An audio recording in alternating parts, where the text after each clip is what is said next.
Buenas noches, bienvenidas y bienvenidos a la primera edición de Zoom Electoral, programa de la televisión pública que apuesta por ejercitar el análisis, la memoria y la información para fortalecer la democracia.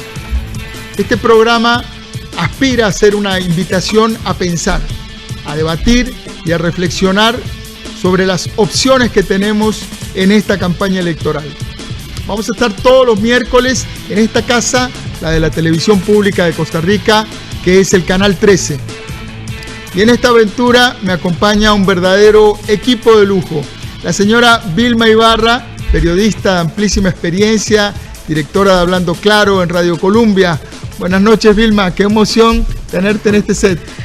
Sí, de verdad, buenas noches Ernesto y buenas noches a todas las personas que nos acompañan en esta primera emisión de Zoom Electoral. Es muy estimulante, no importa cuántas campañas electorales pasen, cuánta agua corra bajo el puente, es muy estimulante de nuevo encontrarse ante la posibilidad de llevar información, análisis, opinión a los electores. Los electores somos todos los ciudadanos que nos constituimos en el núcleo significativo y significante del proceso electoral para definir a nuestras próximas autoridades en el cuatrienio que empezará en mayo y que ahora empieza ya con una larga jornada, porque casi tenemos mucho programa. Sabemos que vamos a una segunda ronda. Tenemos mucho programa por delante. Bienvenida. Gracias, Ernesto. En Zoom Electoral también nos acompaña el periodista Álvaro Murillo, un cronista político de amplia trayectoria, corresponsal del diario El País de España, periodista del semanario Universidad. Buenas noches, Álvaro. Bienvenido. Buenas noches, Ernesto. Es para mí un gusto. Me emociona compartir con usted, con Vilma, acá también con Gustavo Araya, igual que lo hacemos también en la radio. Y dispuesto a compartir, muy interesado en el inicio de la campaña, compartir información y compartir incluso preguntas, porque hay muchos cuestionantes al arranque de esta campaña que obviamente comienza con incertidumbre, como parece ser la norma, pero realmente me emociona participar y conectar también con la teleaudiencia de Canal 13. Y el cuarto integrante de esta nave es un analista agudo, muy bien informado, especialista en comunicación política, Gustavo Araya. Bienvenido, Gustavo. Ernesto, un placer compartir con vos, con toda la audiencia, y un placer también compartir acá con Álvaro, con Vilma, a quienes además de respeto creo que es peso pesado para estas elecciones, que se necesita muchísimo análisis y mucha parte de interpretación de lo que efectivamente sucede en un escenario político tan complejo. Y bueno, esta noche tenemos un programa cargado de contenidos. En unos minutos vamos con una biografía no autorizada sobre Otto Guevara y también con una entrevista mano a mano con Pilar Cisneros. Así que vamos a la primera sección del programa. Vamos a verla.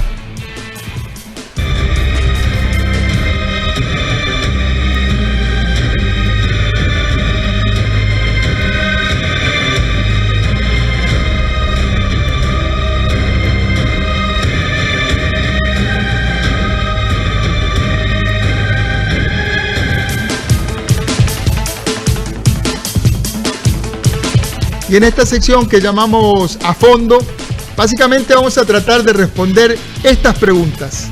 ¿Quiénes son los ciudadanos que acudirán a las urnas?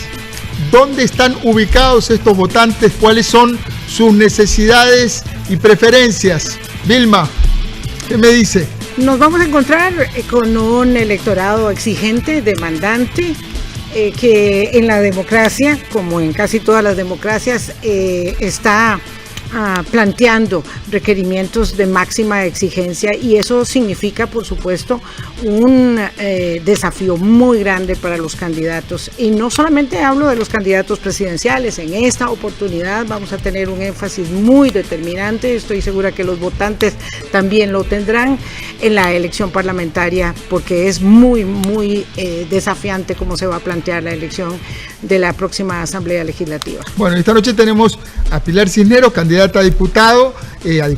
Sí. Entonces, bueno, vamos a empezar a desgranar en entrevista cuál va a ser la naturaleza de esa Asamblea Legislativa, si es que doña Pilar finalmente obtiene los votos para llegar a la curva. Ahora ella en un rato nos va a decir su impresión. Te apunto algunos datos, Vilma. Claro. Esta es la elección con más partidos políticos en los últimos 70 años.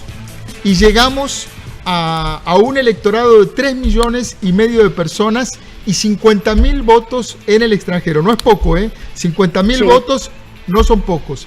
Además, hay una enorme incertidumbre y un enorme enojo con la política y con los políticos.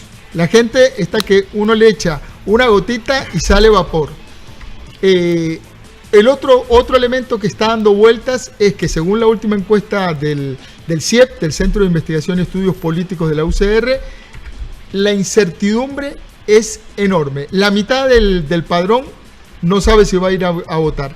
Y de la mitad que sí sabe que va a ir a votar, no sabe por quién va a votar. Claro, porque hay un abanico tan amplio de candidaturas y hay tanto desconocimiento respecto de las propuestas y de muchos de los mismos candidatos que no tienen, digamos, ningún arraigo, ningún reconocimiento que es tan determinante a la hora de poder hacer una, digamos, primera disección para el votante o el potencial votante, que entonces es muy difícil. Por eso hay tanta gente que dice que aunque va a ir a votar, no sabe por quién, no tiene la menor idea. Y esto implica que, evidentemente, con los antecedentes que ya tenemos de un país que se enfrenta a segundas rondas desde hace bastante tiempo ya, en esta oportunidad lo mismo sucederá. Y por eso también se ha prohijado tanto el estímulo a la nominación, porque se sabe que cualquiera puede quedar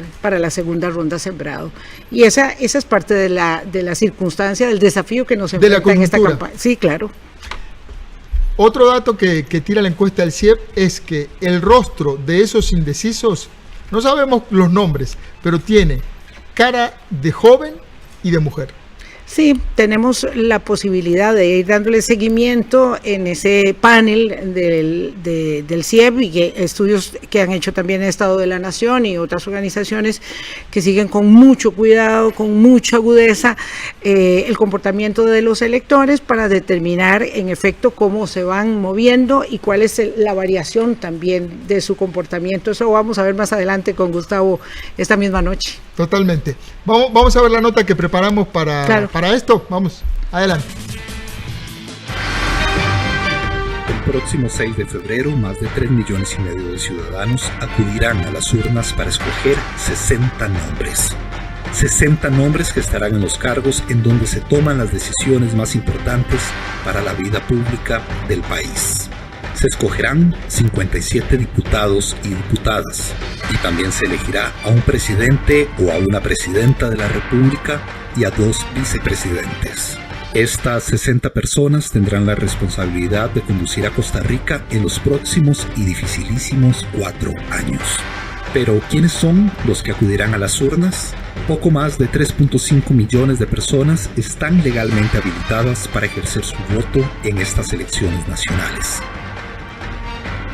La provincia de San José es, por lejos, el territorio electoral más numeroso, ya que allí se concentra el 33,2% de todo el padrón electoral. En tamaño electoral, le sigue Alajuela. En la ciudad de Los Mangos reside el 19,5% de todos los votantes. La tercera provincia con mayor peso en el padrón es Cartago. Allí se ubica el 11,7% de todos los domicilios electorales. En el otro extremo, la provincia con menos peso electoral medido por el tamaño de su padrón es Guanacaste. En la provincia del norte habita solo el 7,4% de los votantes. Pero la geografía electoral no es neutra, sino que está absolutamente condicionada por los problemas y necesidades que enfrentan a diario quienes viven en esa zona. Durante los primeros 3 meses de este año, en Punta Arenas se registró un homicidio cada 5 días. Y según datos del INEC, en Punta Arenas el 35% de los hogares son pobres. En realidad, en las 3 provincias costeras, Punta Arenas, Limón y Guanacaste, la pobreza es muy alta y la situación social muy tensa. La pobreza en Costa Rica alcanzó el año pasado el valor más alto en 2 décadas, 26,2%. Sin ninguna duda, a la hora de montar sus estrategias de campaña y definir sus mensajes, los candidatos y candidatas deberán tomar muy en cuenta el peso electoral y la situación social de cada provincia. Pero a la hora de las definiciones, otro dato fundamental es la edad de los votantes. Los votos de mayor edad usualmente tienen una larga tradición de comicios y mucho apego político, mientras que entre los jóvenes casi no hay apego ni arraigo a las imágenes, los colores y los sentimientos partidarios. La batalla por ganar ese voto de los jóvenes indecisos deberá buscar nuevas herramientas de seducción si quiere llegar a los menores de 34 años. Los números muestran que en esta elección los votos de los jóvenes indecisos serán el santo grial de los candidatos. Hay 600,000 votantes jóvenes sin candidato definido. Los sin candidato menores de 34 años son el 17% del padrón. La cantidad de votantes adultos sin candidato definido cae a 410,000 personas y representa el 12% del padrón. Y entre los adultos mayores, los sin candidato son los menos. Hay 405,000 votantes adultos mayores que aún no deciden por quién votar. Ellos son el 11% del padrón. Para Ronald Alfaro, investigador del Centro de Investigación de Estudios Políticos, CIEP, el voto de las mujeres y los jóvenes será clave.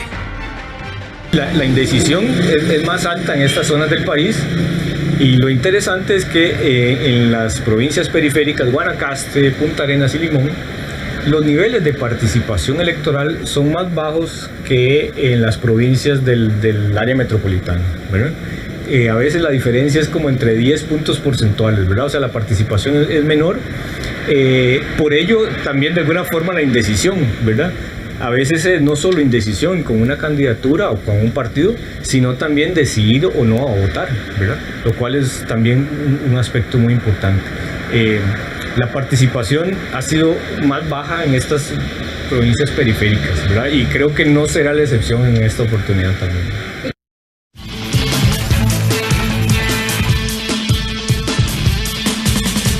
Bueno, Vilma, parece que el voto joven, a los jóvenes siempre se les da siempre se les endilga la responsabilidad, sí, y se les promete, ustedes son el futuro, ustedes ahora tienen 600,000 votos, es una fuerza decisiva.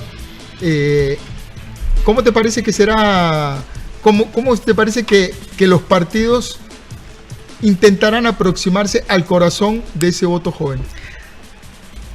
No tengo idea, voy a ser muy honesta, es que no tengo idea, porque si te das cuenta, es cierto que esa fuerza será determinante, pero las otras fuerzas todas también van a ser determinantes, porque en Costa Rica vivimos un proceso muy interesante. No solamente tenemos una desafección partidaria que se marcó evidentemente con el resquebrajamiento del histórico bipartidismo, ya estoy hablando del inicio del nuevo siglo, ¿verdad? Sino que además tenemos en este momento una enorme desafección y un gran distanciamiento respecto de los liderazgos. Entonces tampoco podemos decir que sea hoy la política personalista la que se caracteriza o la que caracteriza el proceso electoral, la que pueda, digamos, plantar cara para saber quién de esas personas va a lograr, digamos, atraer con mayor carisma, ¿verdad?, dentro del abanico enorme que hay, a ese electorado demandante, porque yo diría que sí, que en efecto a los jóvenes se les trata de seducir con propuestas que por supuesto han sido sumamente, digamos, desnutridas, si lo vemos en la retrospectiva de las campañas anteriores, y no sé si se plantearán, seriamente hablando, uno pensaría que sí, que se plantearán estrategias particulares para ellos, pero lo cierto es que esas estrategias también tienen que pensar en las mujeres, en los adultos mayores, en las personas, porque estos son también focos de votantes muy significativos. Totalmente. Los números en realidad están parejos, van casi que por tercios, pero los jóvenes tienen un rol importante. Lo que me preguntaba además es que la oferta electoral, que no la vamos a trabajar en este programa, sino más adelante, la oferta electoral es una oferta muy pasada de edad, de gente, los candidatos son candidatos, no voy a decir de avanzada edad, pero son candidatos adultos, con canas. Obviamente lo que se está planteando es la candidatura a la presidencia, que uno diría que requiere de cierta madurez, pero la oferta electoral es una oferta electoral de gente madura. Bueno, pero también hay candidatos. Madura de edad, no sé de carácter. Perdón, pero es que hay candidatos, Ernesto, yo ahí voy a plantear una nota a pie de página. Hay candidatos jóvenes que son muy conservadores. Es decir, también, que ahí no podíamos establecer un paralelismo entre la juventud edad, y cambio, juventud exactamente, y cambio. Juventud y cambio, y hay juventud y conservadurismo, y bueno, ahí está Bernie Sanders para saber que a los 80 años se puede seducir a un electorado joven y mantenerlo leal y apegado a su ideario. Entonces, aquí depende de quién logre, me parece a mí, conectar con temas que son muy sensibles y que van más allá de lo económico, sino que incorpore también los elementos de carácter social y de derechos humanos que son determinantes en la cotidianeidad y en la expectativa, tanto como el cambio climático, que es una demanda mucho para la gente mucho más joven, que tiene el desafío de pensar, claro, o las pensiones, en fin, hay muchos temas que no digamos, están fuera o no deberían estar fuera del foco de las organizaciones que van a llevar adelante esas nominaciones, porque no todos son partidos, se llamarán partidos políticos y no todos lo son, y eso lo vamos a ir viendo a lo largo de su electoral. Esa es otra característica de esta campaña. Hay mucha gente navegando con bandera propia, ¿verdad? Sí. Mucho barco solitario en ese mar, sí. aunque va dentro de una flota. Y partidos que son, digamos, estructuras formales. Sí. Para la participación, como se establece en el proceso, como las normas de juego democrático electoral lo plantean, pero que no son organizaciones fuertes, partidarias, de núcleos programáticos, no lo son. Son casas hechas al momento, casas rodantes que van a llevar personas hacia al electorado y van a tratar de involucrar a gente para que se monte en esos vehículos. En su vehículo, en su motorhome. Exactamente, eso es. Bueno, vamos cerrando esta primera parte del programa. Me parece interesante haber abordado esto. ¿Quiénes son los que van a ir a votar? En esta primera parte del programa vamos a ir haciendo siempre esto, abordando sí. un tema de fondo. Vamos ahora a la siguiente sección.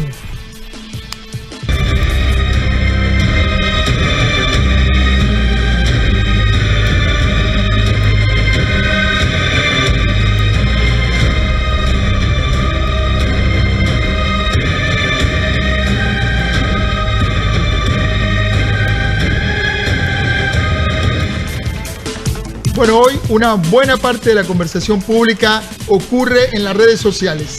Así que vamos con el periodista Álvaro Murillo, quien nos tiene un análisis sobre los posteos de los políticos y también lo que la gente postea sobre los políticos. ¿Qué dicen las redes, Álvaro? Sí, Ernesto, definitivamente desde hace ya 2-3 campañas buena parte de la discusión circula en las redes sociales o en espacios digitales. Razón de más ahora, después de la pandemia, en donde todos estamos más conectados todavía al internet, y mucho de la discusión electoral para el 2022 se dirime ahí, en espacios virtuales, específicamente redes sociales, que son pues más públicas que las cadenas de WhatsApp o comunicaciones. Pero veamos tres ejemplos de elementos que son llamativos para esta campaña. Aquí tenemos el comentario de una usuaria de redes sociales que se llama Julia Ardón, conocida nuestra, ciertamente es una persona conocida por haber participado de las últimas campañas del Partido Acción Ciudadana, incluso fue funcionaria en una parte del gobierno de Luis Guillermo Solís. Y entonces me quedo con el arranque del segundo párrafo, esto en el Facebook, dice: me sorprende que mucha gente del PAC esté tan campante pensando que en este próximo proceso electoral nosotros, el electorado, la ciudadanía, en fin, la gente, nos vamos a aportar como en los últimos dos procesos. Evidentemente estamos hablando del oficialismo, el partido que está en gobierno, no solo que está en gobierno, que acumula ya casi 8 años en gobierno y que muestra señales de fatiga y como mínimo de conflicto que fueron evidentes, públicas en las últimas semanas, y que lleva al candidato presidencial Welmer Ramos con todo y su carga de críticas directas al gobierno de Carlos Alvarado, que se supone representa en esta contienda electoral. Entonces, esta es una persona del PAC que dice que no cuenten con su voto necesariamente, apoya algunas candidaturas legislativas específicamente que están planteadas en el Partido Rojo y Amarillo, dentro de esta lógica también de quiebre de voto, de una mayor criticidad, de discriminar. La gente dice cuáles son los nombres que van en la papeleta legislativa, entonces por este sí voto, por este no. Obviamente cada uno vota solamente en su provincia, pero por este sí puede en la papeleta legislativa, pero no necesariamente por la papeleta presidencial, que es lo que plantea esta usuaria de redes sociales, comentarista frecuente de la política, doña Julia Ardón, que ciertamente representa probablemente lo que dicen muchos seguidores del PAC.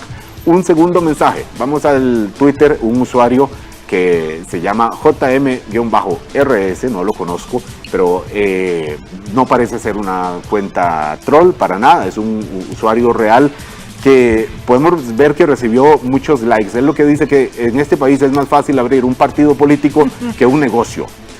Por supuesto, esto conecta con dos realidades del momento. El partido político, por la explosión de partidos políticos, quizás 27, quizás 26, quizás 25, habrá que esperar al 22 de octubre cuando se termine la inscripción de las agrupaciones, de las candidaturas, pero evidentemente será la mayor cantidad en la historia de partidos por la pelea por la presidencia y también participando, por supuesto, por las 57 curules legislativas.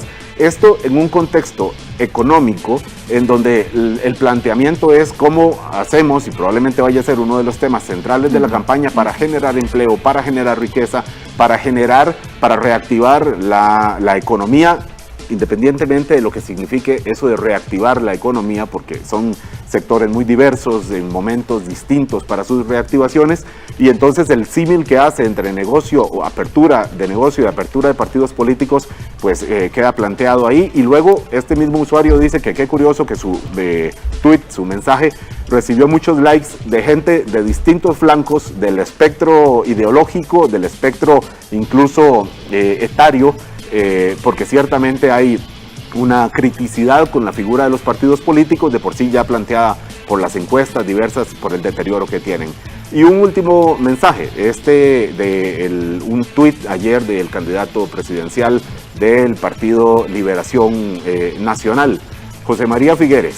Lo que dice es: ahora sí estamos todos, hace la referencia a esta frase que se le recuerda de don Pepe, su papá, refiriéndose a todos, a los liderazgos dentro del Partido de Liberación Nacional. Recordemos, el partido más tradicional, más viejo, por decirlo así, de nuestro paisaje electoral, cumplió 70 años con este reto de volver a colocarse en las instancias de poder y por supuesto con el desafío de lograr unir distintas tendencias en un ambiente donde el conflicto ha sido la tónica en este partido. Pues resulta que ayer en el acto del aniversario 70 proyectaron un video del expresidente Óscar Arias y de la expresidenta Laura Chinchilla. La expresidenta Chinchilla dice: este partido tiene que volver a colocarse en el poder, no es un apoyo tan explícito, tan efusivo por el candidato Figueres. Y sí llama la atención al expresidente Arias diciendo una frase de nuestro candidato José María. Quienes dan seguimiento a la política acá, Gustavo Araya, por supuesto Vilma, usted Ernesto, sabemos que estamos hablando de tendencias que han sido rivalidades dentro de una misma casa y ahora intenta proyectarse con unión, o ese es el mensaje político planteado por lo menos para intentar convocar al electorado en el partido más tradicional de este país. Así es, Álvaro, parece que la frase que se aplica al fútbol está muy vigente en política: no se repartan nada, nadie, todo está muy incierto. No estamos tan lejos de en realidad del momento electoral, pero realmente no se ve ninguna luz más fuerte que la otra. Por momentos alguno destella, pero así una luz que uno diga esta candidatura es la que va a ganar. No, para nada. Yo celebro que las escogencias de Álvaro fueran tan pertinentes de cada uno de esos mensajes de redes sociales. Por eso lo trajimos. Claro, de cada uno de esos mensajes hay un programa entero. Podemos hacer un programa entero de cada uno de ellos.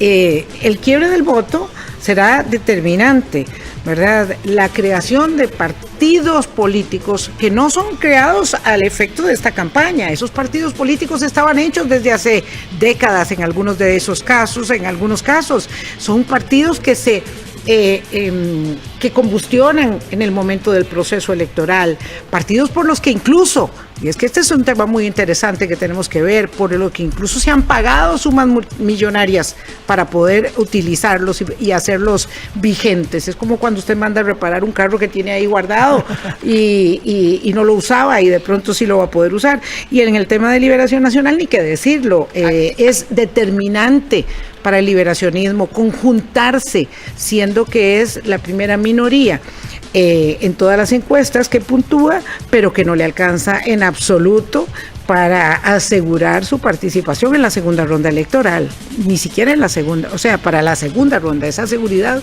no la tiene nadie hoy. Como decíamos, no se repartan nada. Vamos a una pausa comercial y ya volvemos.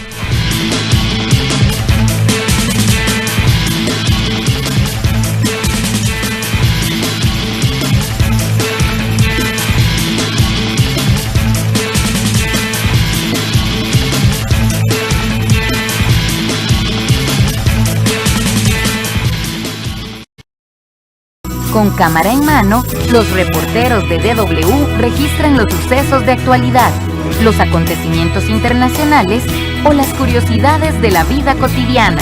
Experimentan y relatan de cerca cómo cambian Alemania, Europa y el mundo ante sus ojos. El Reportero, los lunes a las 10 de la noche, aquí en 13, Costa Rica Televisión. Código 13. Acceso a la tecnología. Los miércoles a las 9 de la noche, con repetición los viernes a las 11 de la noche, en 13, Costa Rica Televisión.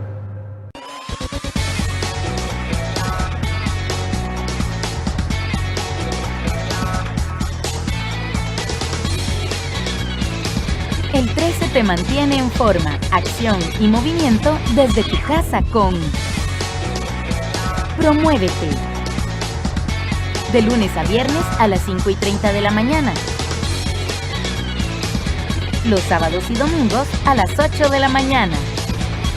En 13, Costa Rica Televisión. El coronavirus COVID-19 se ha convertido en una pandemia. Ante esta emergencia de salud pública mundial, es importante recibir información confiable y que los especialistas nos orienten sobre las medidas preventivas. En cobertura informativa nacional e internacional. Coronavirus, la pandemia. Un programa que nos pone al día con lo sucedido en el mundo debido a este virus. De lunes a viernes a las 6 de la tarde, sábados y domingos a las 6:30 de la tarde, solo en 13, Costa Rica Televisión. ¿De pronto hay arreglos musicales propios? En ningún momento lo pensamos para que fuera, digamos, una banda importante en Costa Rica, solo queríamos tocar. A veces uno va con la corriente y uno no sabe. Esa es la manera en que he empezado a vivir desde que tomé esa decisión. Un espacio para los amantes de la música actual. Instinto, de lunes a sábado a las 11:30 de la noche.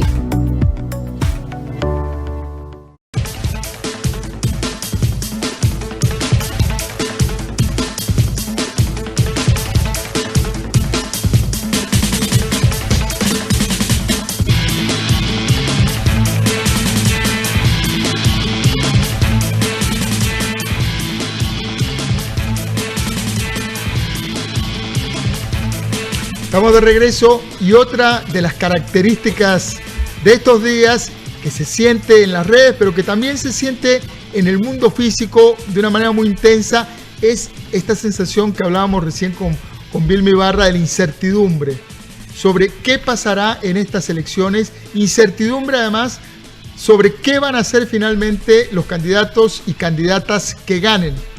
Para canalizar un poco la voz de distintos sectores y de personas de diferentes condiciones sociales, invitamos a una de estas personas para que le pregunte a los y a las candidatas. Así que vamos a ver la pregunta de un estudiante que es mamá, es trabajadora, se llama Angie Barrantes y esta es su pregunta. Muchas madres de este país son jefas de hogar y necesitan salir a trabajar y garantizar el cuidado de sus hijos. ¿Cómo hacer para que cuando esas madres consigan trabajo, sus hijos no pierdan el beneficio del cuidado que ofrece el Estado? ¿Qué proponen ustedes para evitarlo? La respuesta se la pedimos al candidato presidencial del PAC, a don Welmer Ramos. Veamos lo que nos respondió. Tengo que decir que ya se modificó en enero de este año la ley que permite que todas aquellas madres que están recibiendo apoyo de la red de cuidado y que consiguen empleo, que salen del nivel de pobreza, puedan seguir recibiendo el servicio en el tanto el nuevo ingreso no les permita cubrir a ellas el cuidado. Pero esto es una de las medidas que yo estoy proponiendo que hay que universalizar. Es necesario que la red de cuidado y la economía de los cuidados para adultos mayores las saquemos del ámbito que culturalmente se le ha puesto a las mujeres. Las mujeres se les ha puesto culturalmente la responsabilidad de cuidar a los niños y a los ancianos. Y eso está muy mal porque discrimina en cuanto a la igualdad con los hombres, puesto que les quita capacidad o libertad para poder estudiar, para poder trabajar y para vivir la vida. Y esto tiene que ser, el cuidado de los niños y los ancianos tiene que ser una responsabilidad del Estado y hay que universalizarla y a través de ello también generar una demanda de servicios y dinamizar la economía. Hay recursos en este momento a través de FODESAF. Las familias mismas que están fuera de la línea de la pobreza y clase media y que pueden pagar por estos servicios podrían sumarse poniendo a las municipalidades, a Limas, a FODESAF, al PANI, el mismo Instituto de las Mujeres a trabajar, el INAMU, podemos generar los recursos y las sinergias necesarias para abrir la red de cuidados universalmente a toda la población costarricense. La otra pregunta la formula Roger Porras, quien es integrante de la Asociación de Operadoras de Pensiones. Esta es la pregunta que nos hizo don Roger. ¿Cómo podrían utilizarse los fondos de pensiones para estimular el crecimiento económico? La respuesta se la pedimos al candidato liberal progresista, Eli Feinsack. Vamos a escuchar la respuesta. Los fondos de pensiones pueden ser una enorme ayuda para promover la reactivación económica y de hecho, haciéndolo así también mejoramos los rendimientos de las inversiones de esos fondos de pensiones en beneficio de los trabajadores que cotizan para ellos.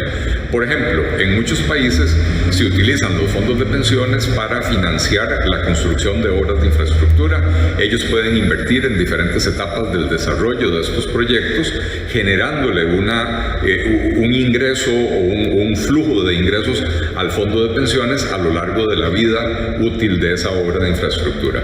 Una propuesta que tenemos en el Partido Liberal Progresista es utilizar los fondos del ROP como una especie de fondo de garantía para el pago de prima para la adquisición de vivienda, de manera que con esto podamos potenciar el mercado de la construcción de vivienda, ayudemos a reducir el déficit habitacional del país, pero esto además es muy generador de actividad económica, de manera que utilizando los fondos de pensiones de manera correcta podemos beneficiar no solo al crecimiento en general, sino que en particular a los trabajadores que cotizan para esos fondos de pensiones.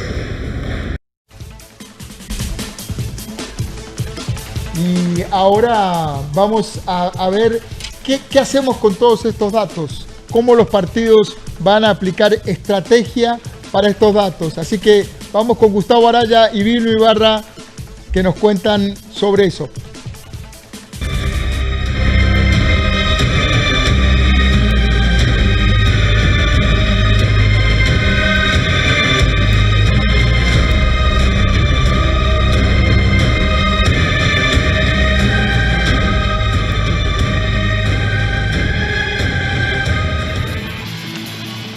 En este primer Zoom electoral con Gustavo Araya vamos a poder encontrar la definición del electorado, de las personas que van a ir a votar, y tenemos algunos gráficos para compartir. Gustavo, de nuevo, gracias por encontrarte con nosotros, por estar aquí con nosotros en Zoom. Es muy interesante, muchísimas gracias más bien a vos, Vilma, y un placer de nuevo estar acá, y me parece que en esta campaña electoral con 27 opciones hasta el momento, presentando su candidatura a 30 partidos políticos inscritos a nivel nacional, al menos hasta el 5 de octubre, es importantísimo llevarle el pulso a través de los datos.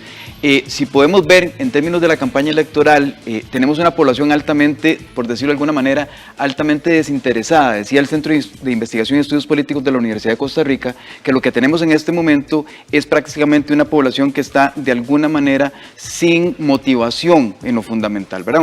Una población que, si viésemos este mismo gráfico, probablemente en los años 80 tendríamos un 80%, 8 de cada 10 personas que dirían están muy interesadas en participar en el proceso electoral. Sin embargo, actualmente solo un 42% de las personas así lo señalan. Prácticamente 4 de cada 10 personas nos están diciendo tengo un alto interés de participar en el proceso electoral, mientras que las otras 6 se nos están quedando de lado. Eso es muy importante porque estamos ante un electorado poco entusiasmado, efectivamente, de participar. Y si además a eso le agregamos una situación económica no muy agradable, una situación de sindemia, ya ni hablemos ni siquiera de pandemia, y si le agregamos a esto otro también, una oferta política que está bastante diseminada, tenemos una población que tiene, digamos, un panorama ante sí muy complejo para tomar la decisión. Veamos el gráfico siguiente para ver si hay entre la motivación y el interés similitud, y si eso nos puede llevar a considerar, digamos, escenarios de mayor motivación. Sí, justamente. El desinterés, que es lo que estábamos viendo en el gráfico anterior, prácticamente 6 de cada 10 personas dicen no estar tan interesadas, ¿verdad? Solo 4 de cada 10 dicen estar muy o algo interesadas. Sí se contrasta un poquito cuando hablamos del tema de motivación, y el tema de motivación sí lleva a votar, porque la gente dice estoy motivado para que esto cambie, estoy motivada para que efectivamente Costa Rica tenga una luz al final del camino de lo que estamos viendo, y aquí sí se incrementan un poquito los datos. Estamos aproximadamente en un 50-55% de la población, un poquito más de la mitad, que dice que sí se va a mover hacia el proceso electoral. Tomemos en consideración que en Costa Rica pasamos del año 98 aproximadamente, con 18 puntos porcentuales de la población que se quedaba en sus hogares y no iba a votar, a 34.5 puntos porcentuales del padrón nacional que se queda en la casa y no vota.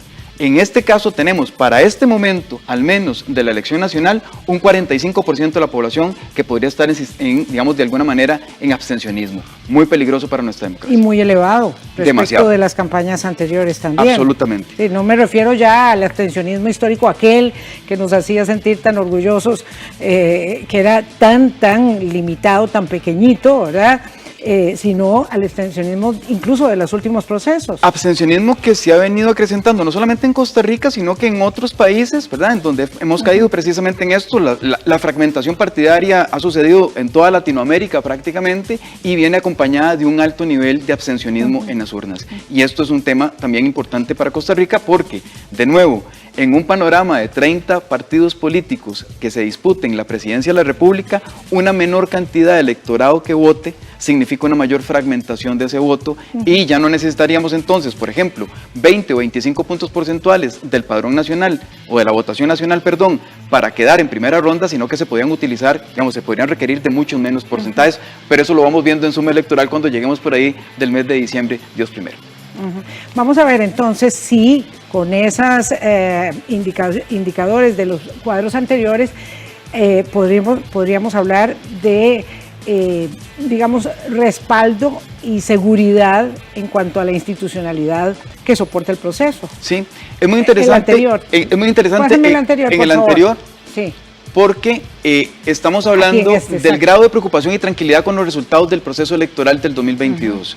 La gente está muy preocupada con lo que vaya a suceder, ¿verdad? Y efectivamente, es sabiduría popular en este caso, porque tenemos más de un 60% de la población costarricense que dice estar muy preocupada, pero nótese, o sea, estamos preocupados pero no necesariamente motivados a ir a votar, y esa contradicción es la que tienen que resolver los partidos políticos, no le corresponde a la ciudadanía, es una responsabilidad de los partidos políticos, algo que Vilma señalaba hace un momento, un tema de prácticamente mesianismos, ¿verdad? Yo le hablo de una proliferación de los mesianismos y de los egos nacionales que se consideran en donde hay partidos políticos o candidaturas que consideran que pueden hacer ese gran cambio, ¿verdad? Con una población altamente desmotivada y con una población altamente preocupada. Vamos al siguiente gráfico ahora sí para ver cuál es la población electoral que está en disputa. Esta población es muy interesante, lo veíamos en los datos que se mostraban en los segmentos anteriores. Tenemos aproximadamente un padrón nacional, no ha cerrado todavía, digamos, el conteo completo del Tribunal Supremo de Elecciones, pero ya prácticamente salen los datos totales. Tenemos 3.5 millones de personas electoras, teníamos 3.2 para las elecciones anteriores y en este caso tenemos aproximadamente un 45%, 41% de las personas que dicen no tengo candidatura definida. Está un territorio en disputa, por decirlo así, de 1.4 millones de personas en este país. Le podrían dar el gane a cualquiera de las 30 posibilidades que están en este momento en, digamos, por configurar la papeleta presidencial. Vamos con el siguiente. Vamos con el siguiente para ver los detalles de cada uno de estos niveles.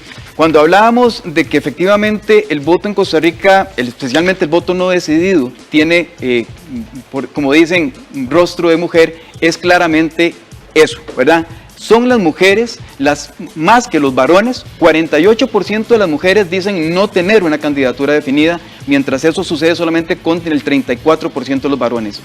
La campaña electoral tiene que tener necesariamente propuestas programáticas dirigidas a las mujeres y además propaganda y comportamiento de cada una de las personas que ofrecen su candidatura acorde con el tema de género, con el tema de mujer, con el tema del feminismo. Y ahí no van los mesianismos ni tampoco las propuestas huecas, vacías, que no dicen nada, que elaboran argumentalmente algo que no llega a ninguna consideración, porque una mujer que está esperando una respuesta sobre una red de cuidado necesita una respuesta real. Igualmente concreta. Y esto lo vamos a ver más adelante, probablemente en otro Zoom, y lo hablaremos entre los cuatro, pero digamos, los mesianismos, las propuestas faraónicas, ¿verdad?, de hacer grandes y monumentales obras, o las propuestas vacías, están a la orden del día hasta el momento. Ojalá en la campaña electoral podamos ver un cambio. Edades. Esto es muy interesante, lo que se hablaba de la población según los rangos de edad. La población que muestra en este momento, actualmente en Costa Rica, un mayor porcentaje de personas que dicen no tener una candidatura definida es el 50% de la población entre 18 y 34 años. Es la población, incluso hay 39,000 votantes nuevos y votantes varones y mujeres nuevos en el padrón electoral que están ingresando, ¿verdad? Tienen 18 años para el momento del 2022 y pueden votar, que todavía, digamos, pongámoslo en términos reales históricos, la diferencia entre don Oscar Arias y don Otón Solís en el 2006 fue de 1.7 puntos porcentuales, ¿verdad? En esa votación, poco más de 17,000 votos. En este caso estamos hablando, 0.7, exactamente 1.7, y estamos hablando de que esos 39,000 votos es el doble de la diferencia que se dio en ese momento para una elección. Mucho que conversar más adelante. Y por último, veamos el gráfico que nos habla de la escolaridad, que es el último que nos queda. Ese es muy interesante porque es con el tema de la residencia. Vean qué interesante, porque Punta Arenas, Guanacaste y Limón son en este momento provincias en donde efectivamente 4 de cada 10 personas, incluso Limón, con prácticamente la mitad de la población de esa provincia, que dicen no tener definido todavía su candidatura. Sí. Un poco se plantea de nuevo el escenario 2018, en donde efectivamente la población, especialmente la costera, fue la que definió mucho también, ¿verdad?, el balance del voto en el país. Y de nuevo, San José tiene un voto mucho más definido que lo que tiene Alajuela y Cartago, ¿verdad? Por ejemplo, Alajuela y Heredia. Heredia es el que tiene, es un fenómeno distinto, es Alajuela y Cartago. Heredia es el que tiene un votante relativamente más definido, contrario a lo que históricamente sucede. Habría que ver qué es lo que está sucediendo en Heredia particularmente, pero ya eso le entraremos en su momento. Ya lo vamos a ver más adelante. Hoy estamos apenas en las primeras de tanteo, con el equipo, con el guión, con el engranaje nuestro y por supuesto con todo lo que tenemos que ver en el Zoom electoral de cada miércoles para ir afinando mucha información. Vamos a una pausa y regresamos.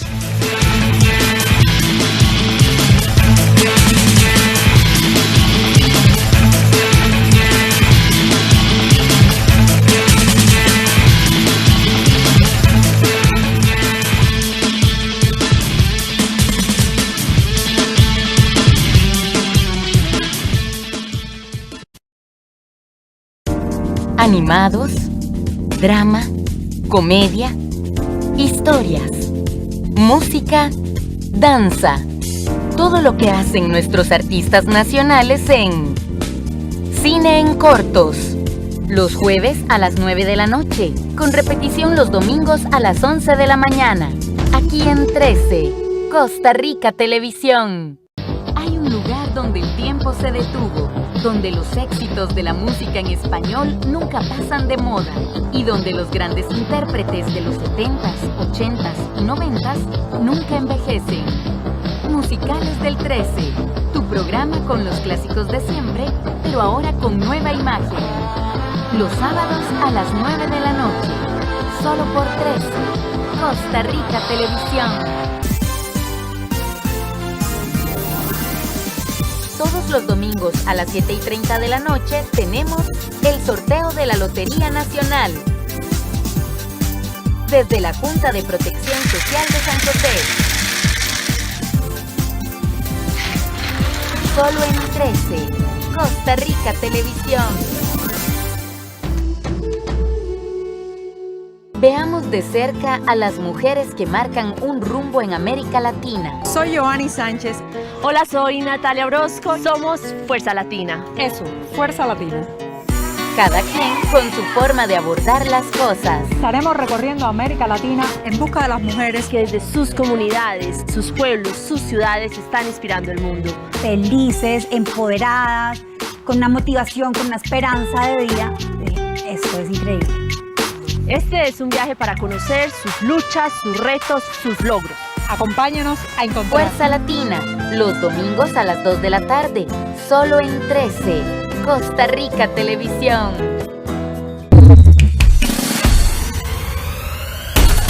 Espectáculos costarricenses que disfrutará desde la comodidad de su casa. Teatro al mediodía, los domingos a las 12 mediodía, aquí en 13, Costa Rica Televisión.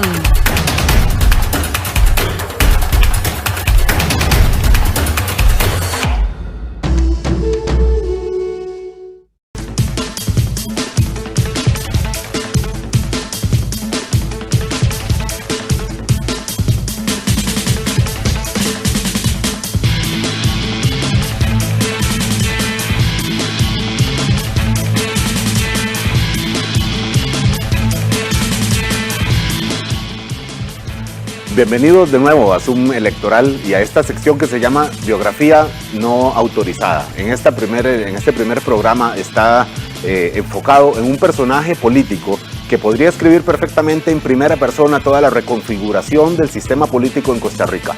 Empezó su vida política en el Partido Unidad Social Cristiana, luego fue el rostro del Movimiento Libertario, seguro que ustedes ya lo habrán ubicado, 5 candidaturas presidenciales, hizo un partido a su imagen y semejanza y se postula en esta campaña electoral por el Partido Unión Liberal, después de haber salido ya del partido que él creó, del partido que él formó y de dejarlo con serios problemas financieros, con una condena incluso por violación de reglas de financiamiento electoral. Ahora en casa distinta, pero no por una candidatura presidencial, sino por la candidatura legislativa, con la intención de ser por tercera vez diputado de la República. Otto Guevara. Nombre: Otto Guevara Gut. Edad: 61 años. Candidato a diputado por la provincia de San José. Partido: Unión Liberal. Profesión: abogado, administrador de empresas. Trayectoria política: fundador del Movimiento Libertario, 5 veces candidato a la presidencia, diputado 1998-2002 y 2014-2018. Fundador Partido Unión Liberal. Hay 2 características que se repiten en la trayectoria política de Otto Guevara: su persistencia y los escándalos financieros. Es uno de los políticos que más veces se postuló para la presidencia. Fue candidato por el Movimiento Libertario en 5 elecciones nacionales: 2002, 2006, 2010, 2014 y 2018. Otto Guevara se inició en la vida política en 1994, cuando fundó el Movimiento Libertario junto a Raúl Costales, Rigoberto Stewart y un grupo de partidarios de la Unidad Social Cristiana. El planteo inicial de los libertarios era de corte neoliberal, con un fuerte rechazo a las estructuras del Estado y a las políticas para controlar la elusión y la evasión de impuestos. En su planteo inicial de 1994, Guevara y los libertarios prometían incluso que nunca aceptarían ningún pago de deuda política de parte del Tribunal Supremo de Elecciones, como hicieron años después, y terminaron condenados por estafar al TSE con deuda política. Precisamente el cambio diametral sobre esa promesa inicial fue uno de los factores que produjo el primer cisma entre los libertarios y la salida de Raúl Costales, uno de sus fundadores. Costales además señaló a Otto Guevara de prostituir el nombre de los libertarios en su obsesión por convertirse en presidente. El primero de los escándalos financieros en el entorno de Otto Guevara se inició tras la campaña electoral del 2010. Esa había sido su tercera postulación a la presidencia y entonces llegó a obtener el 20% de los sufragios. Pocos meses después, Olman Rímola Castillo, el mayor financista libertario de aquella campaña y quien fuera candidato libertario para alcalde de Escazú, fue arrestado por lavado de activos procedente de apuestas ilegales en Estados Unidos. Ante una comisión investigadora del Congreso, Rímola admitió que fundó con Otto Guevara la sociedad Guevara, Rímola y Asociados, que le pagó a Guevara un viaje a Panamá y que aportó $60,000 a su campaña electoral. Un año más tarde, en noviembre del 2011, otro escándalo financiero estalló en su entorno cercano, cuando al tesorero libertario Ronald Alfaro y a su contador Roger Segura los arrestaron como sospechosos de estafar al Tribunal Supremo de Elecciones por 210 millones. El señalamiento del tribunal era que los libertarios cobraron como deuda política unos cursos de capacitación que nunca se realizaron. Finalmente, el partido fue condenado por estafa y aún hoy adeuda al Estado 400 millones de colones, pero la agrupación política que fundó Otto Guevara se declaró sin recursos para pagar esa condena. Tiempo después, en 2014, el movimiento libertario entró en una nueva crisis pues no obtuvo los votos suficientes y la deuda política no le alcanzó para cubrir sus deudas. Habían pedido un adelanto de deuda al Tribunal Supremo de Elecciones por 155 millones de colones y un préstamo al Banco Lafice por otros 2.500 millones de colones. Además, tenía una deuda con la Caja Costarricense del Seguro por otros 20 millones.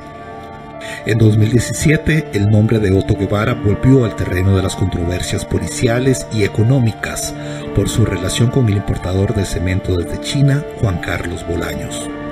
El caso se conoció popularmente como el Cementazo, y allí se investigan los millonarios préstamos que Bolaños obtuvo en bancos públicos y las facilidades y cambios que se hicieron en la normativa estatal para importar cemento desde China.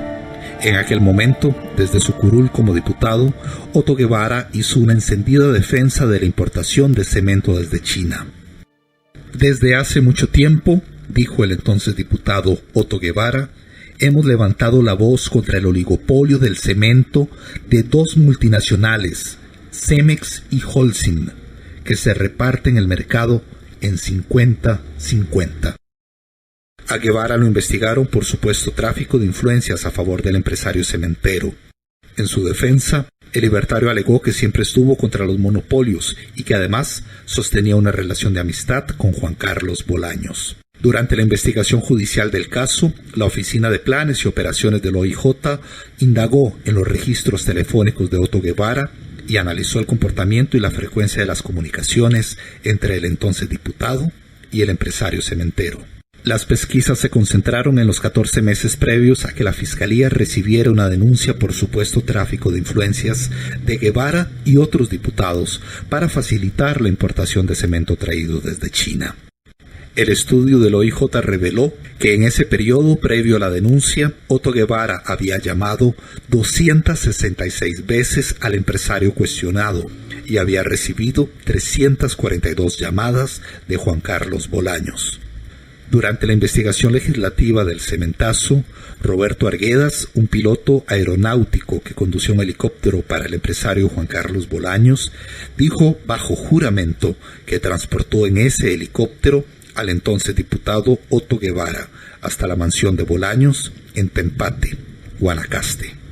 Sobre este viaje en el helicóptero, Otto Guevara alegó que se trató de un viaje de cortesía durante una visita de fin de semana a la casa de Juan Carlos Bolaños. La investigación judicial del Cementazo aún no ha concluido ni ha llegado a juicio.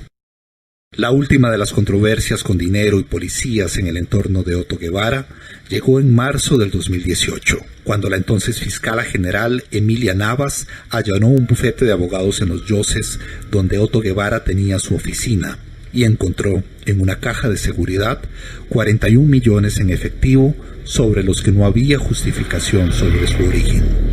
El allanamiento al edificio de Grupo Jurídico Especializado se hizo como parte de la investigación por la supuesta entrega de información falsa a la Contraloría por el entonces diputado Otto Guevara.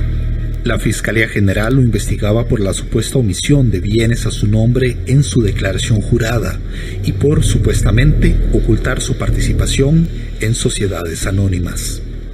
La sorpresa para los fiscales fue mayúscula cuando en esa oficina hallaron una caja con 39 millones de colones y $5,000 en efectivo. Por el hallazgo, los fiscales abrieron contra Guevara una investigación por sospechas de legitimación de capitales. La reacción del entonces diputado libertario fue negar que el dinero hallado en su oficina de Los Yoses fuera suyo. Ese dinero no es mío, dijo en distintas ocasiones. Hasta ahora nadie se animó a reclamar ese dinero como propio, por lo que finalmente, como esos 41 millones de colones aparentemente no eran de Otto Guevara y no apareció ningún otro dueño, el juzgado contencioso administrativo se los entregó al Instituto Costarricense sobre Drogas.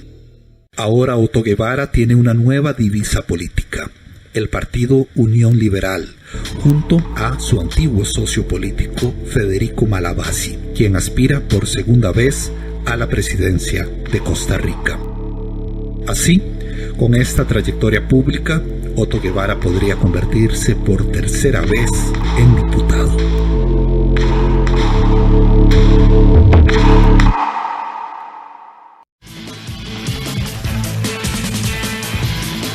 Otto Guevara Gut, un infaltable de las últimas 2 décadas de la política en Costa Rica, quizás más allá, y con protagonismo, Vilma, con protagonismo. Recordemos, en la campaña del 2010, Otto Guevara realmente tuvo en las encuestas, por lo menos se reflejaba un apoyo importante, y muchas personas, realmente una parte considerable, lo veía realmente como un contendor directo de quien resultó en ese momento ganadora de la elección, que fue doña Laura Chinchilla.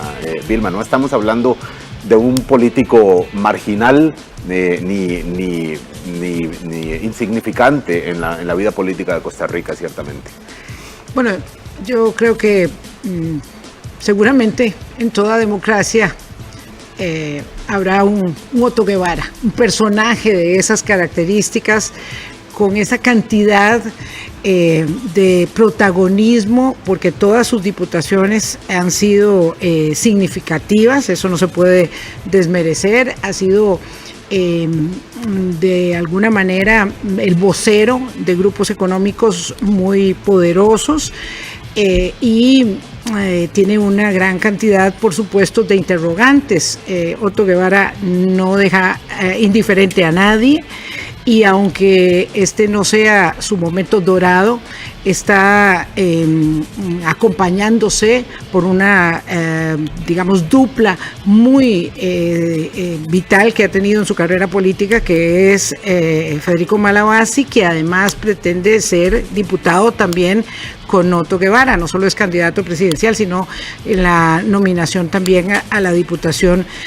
Ahora la circunstancia es muy diferente, y Otto Guevara, como ninguno de los otros, tiene asegurada la diputación, pero esta sí es una apuesta definitiva en su carrera política, en un momento ya, digamos que podríamos decir, de acciones a la baja para lo que llegó a ser, como bien decías vos, Álvaro, en la carrera política de Otto Guevara Gut. Vilma, muy interesante la biografía no autorizada, sin duda alguna. Es un recuento que es necesario, porque son muchísimos los eventos, sí, en mucho tiempo, en distintas administraciones y en distintas posiciones, de un político que en su momento representó un espectro, un segmento del espectro ideológico, sí, más a la derecha, por supuesto, y en el que ahora tiene múltiples competidores, por lo menos así planteados en el discurso. Sí. Lo ha ido cambiando, pero ciertamente ya no está solo en esa laguna del libre mercado y del libertarismo económico. Sí, hay mucha competencia en ese segmento. Nos vamos. Esta biografía no autorizada es un plato sustancioso, tanto como la entrevista que tendrá nuestro director Ernesto Rivera después de estos mensajes.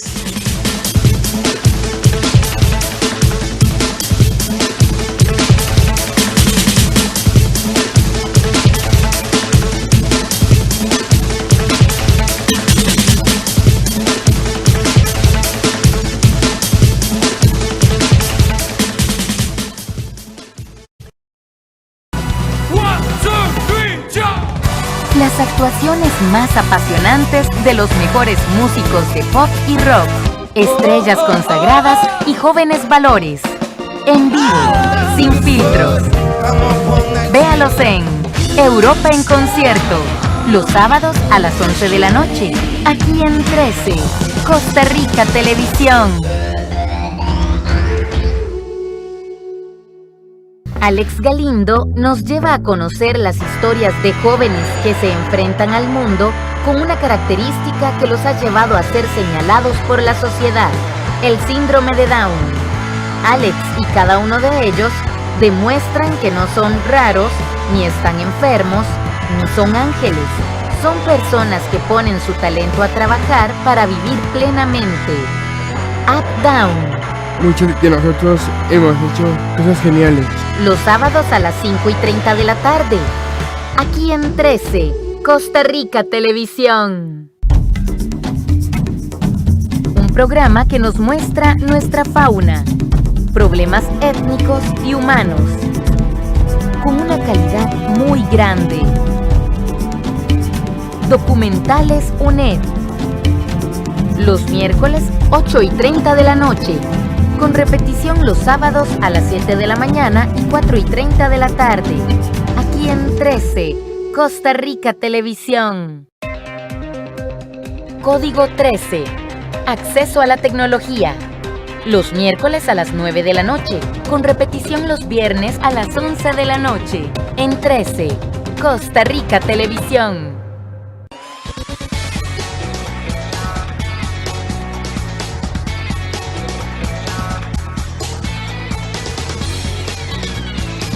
El 13 te mantiene en forma, acción y movimiento desde tu casa con Promuévete.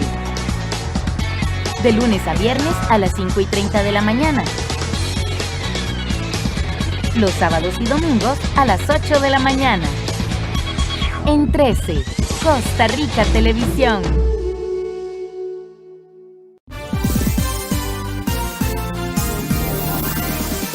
Todos los domingos a las 7:30 de la noche tenemos el sorteo de la Lotería Nacional. Desde la Junta de Protección Social de San José. Solo en 13, Costa Rica Televisión.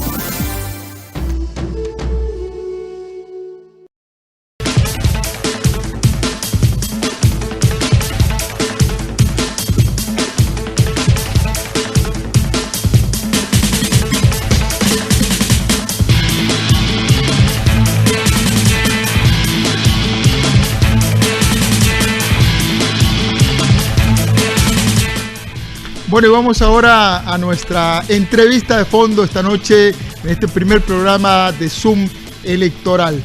Estoy con doña Pilar Cisneros Gallo.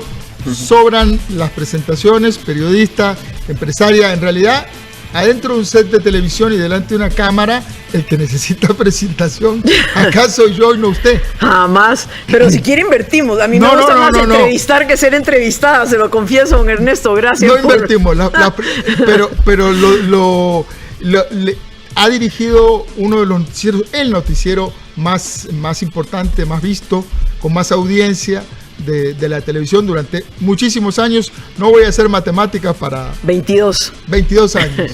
Sí. Buenísimo. Vamos al hueso, doña Pilar, como es su estilo. A ver.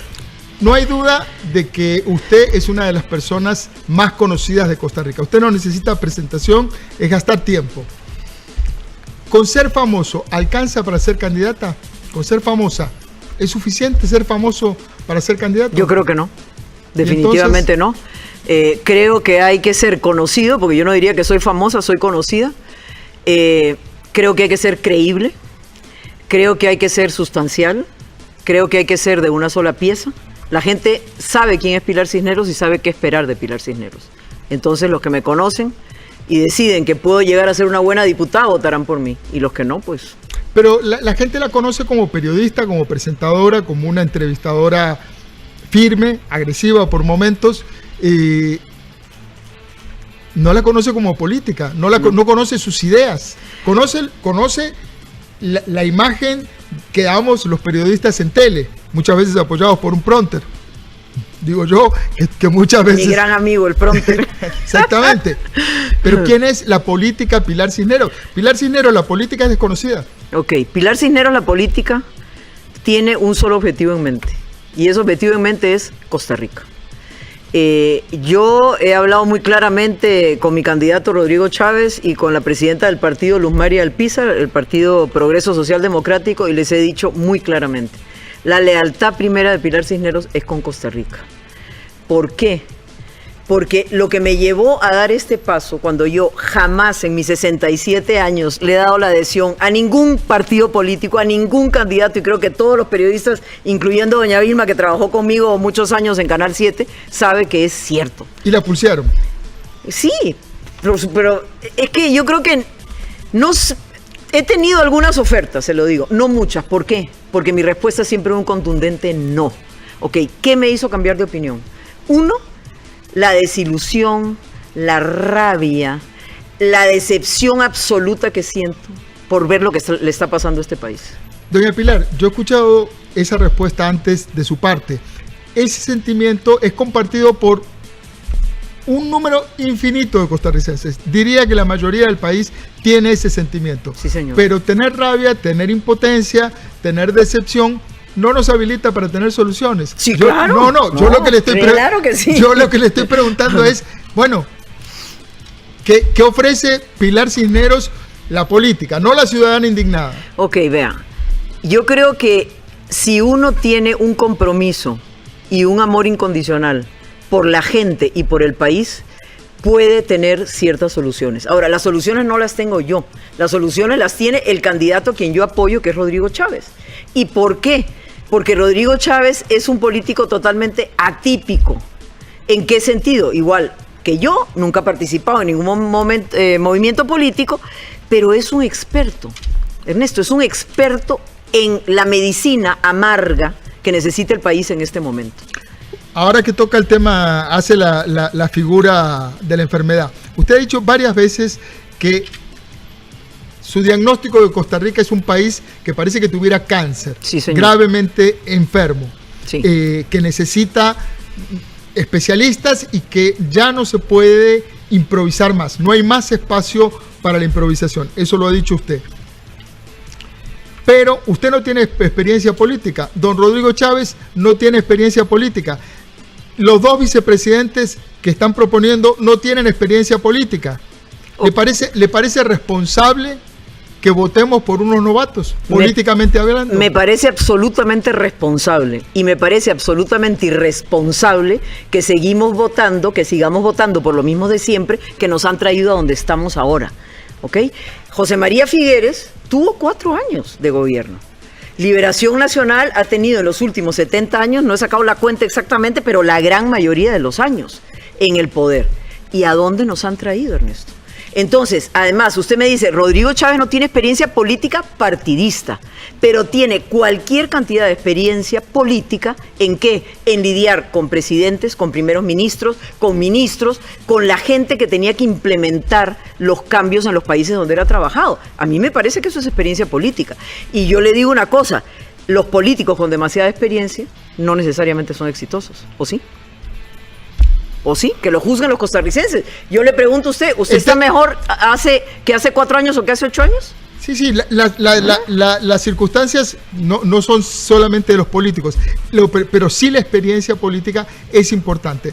Le voy a hacer una pregunta. ¿Qué político? Yo le voy a hacer una pregunta a usted. No me puedo refrenar con esta. ¿Qué político empezó con experiencia, don Ernesto? No, por supuesto, pero hay un caminito hay caminito de concejal, hay caminito de entender la función pública. Pero por primera vez usted fue concejal, por primera vez fue alcalde, por primera vez fue diputado y por primera vez fue presidente. El tema es que ahora estamos en una coyuntura complicada, es un detalle, y poner a alguien que no tiene arraigo, tradición política, bueno, usted defiende su punto, okay, pero le voy a hacer una pregunta.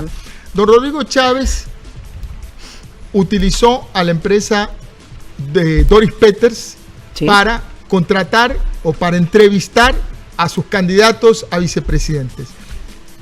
Ese es un método completamente atípico en política. ¿Qué tipo de independencia de criterio va a tener un vicepresidente, un funcionario público que es contratado como si fuera un empleado de una multinacional? Bueno, se nota que no sabe quiénes son los vicepresidentes, ¿ok? El primer vicepresidente se llama Stefan Brunner. Tiene razón. Cualquier cantidad de experiencia. Se sabe que no sé, porque casi nadie los conoce, pero vamos al tema. El primer vicepresidente se llama Stefan Brunner, de familia alemana, evidentemente, por el nombre usted lo puede decir. Ha trabajado en la función pública un montón de años, entre otros en el Sistema Nacional de Concesiones, en Coprocom, en el CONAVI. O sea, el hombre sabe cualquier cantidad. ¿Y por qué es que don Stefan Brunner no ha pegado en esos trabajos? Porque cuando pegaba con la corrupción y cuando pegaba con el desorden, don Stefan Brunner salía corriendo de ahí.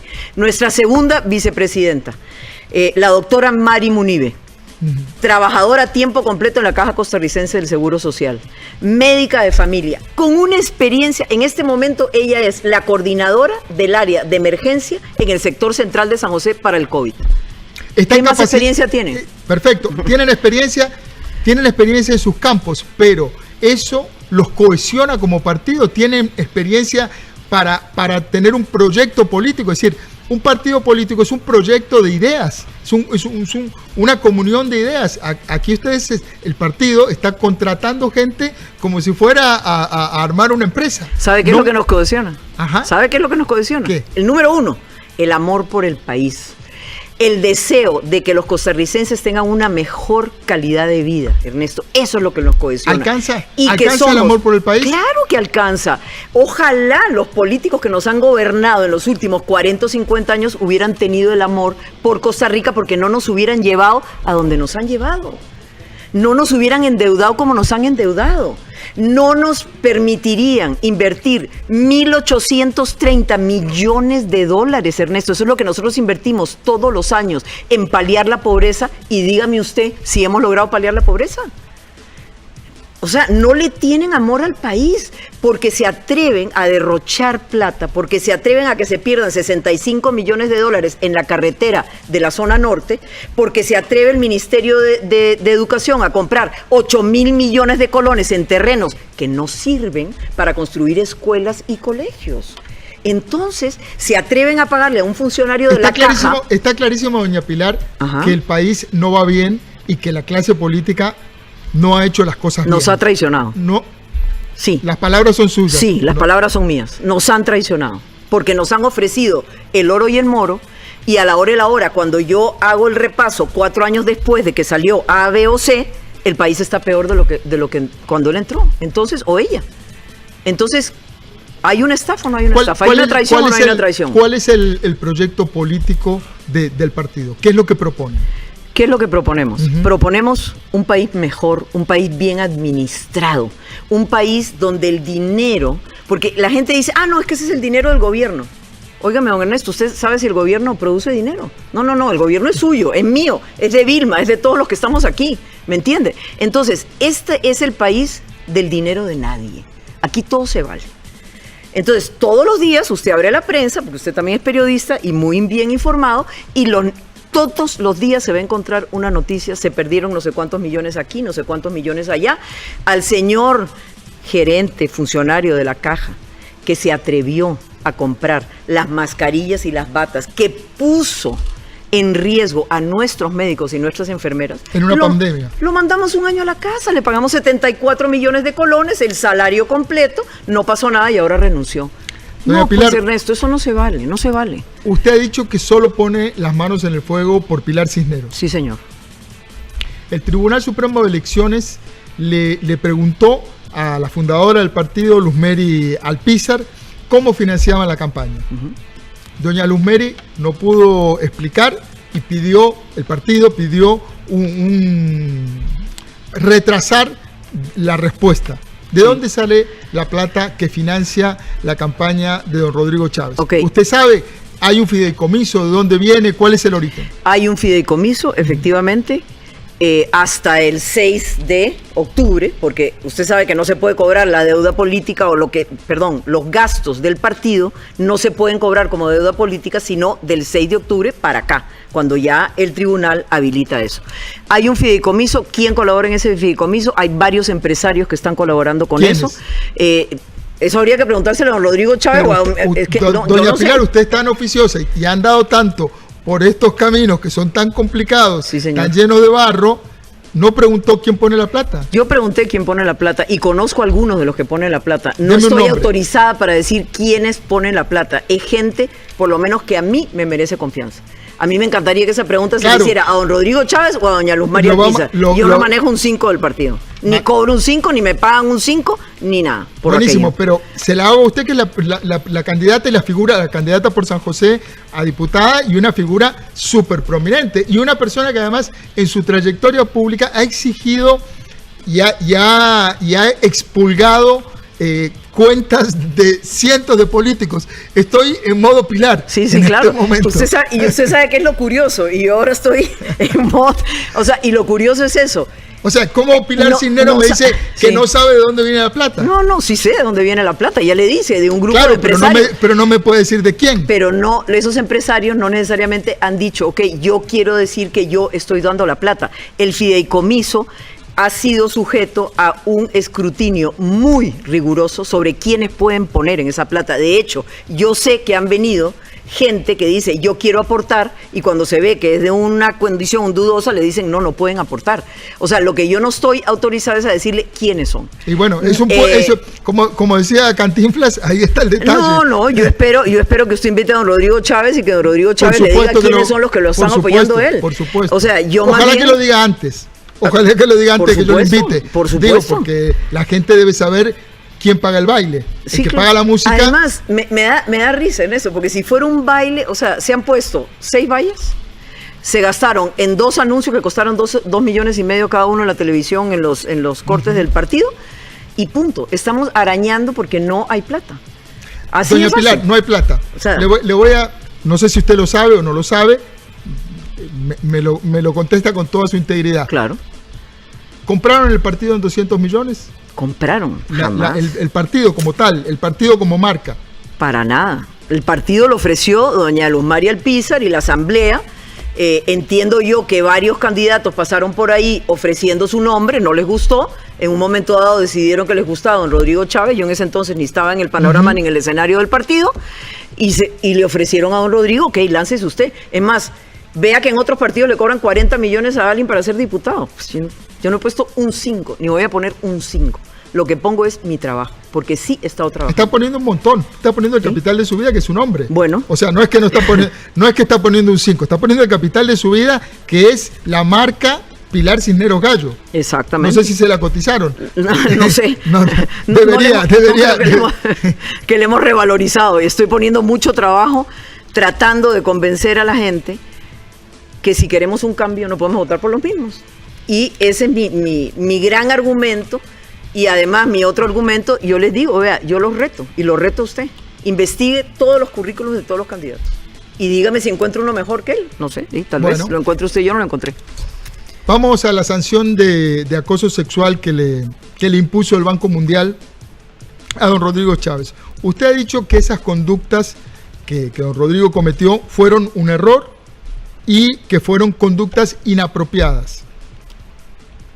¿Le parece que esa conducta, el acoso sexual, de inapropiado es un calificativo suficiente? ¿Cómo cree que, ahora veíamos que hay un electorado femenino muy importante, cómo se sienten las mujeres que han sido víctimas de acoso sexual cuando dicen, no, es inapropiado? Para empezar, no es Pilar Cisneros la que dice eso, sino son los 3 informes que se produjeron en el Banco Mundial. ¿Y qué dice Pilar Cisneros? ¿Cómo las califica? El Banco Mundial dijo clarísimamente, aquí no hubo acoso sexual, hubo una conducta inapropiada. Y la mejor prueba de que eso es cierto es que los reglamentos del Banco Mundial, y ahí están disponibles, dice que si a usted lo encuentran culpable de acoso sexual, hay despido inmediato sin ninguna garantía de nada. ¿Ok? Don Rodrigo Chávez no fue despedido del Banco Mundial, renunció del Banco Mundial y el Banco Mundial dijo, esto ha sido una conducta inapropiada. No renunció antes. Bueno, el tema es que usted ha admitido que se trató de una conducta inapropiada, que fue un error. Mi pregunta es, si no hay en ese calificativo, en esa calificación, un soslayamiento, un bajarle el piso a esas conductas, cuando eso le causa un dolor tremendo a millones de mujeres en todo el planeta. Vea, Ernesto, usted me conoce muy bien y los costarricenses que me están mirando me conocen muy bien. ¿Usted cree que yo le hubiera dado mi adhesión a un acosador sexual? Yo he pregonado con la palabra y con el ejemplo toda mi vida contra el acoso sexual, en favor de la integridad de las mujeres, de la igualdad de género.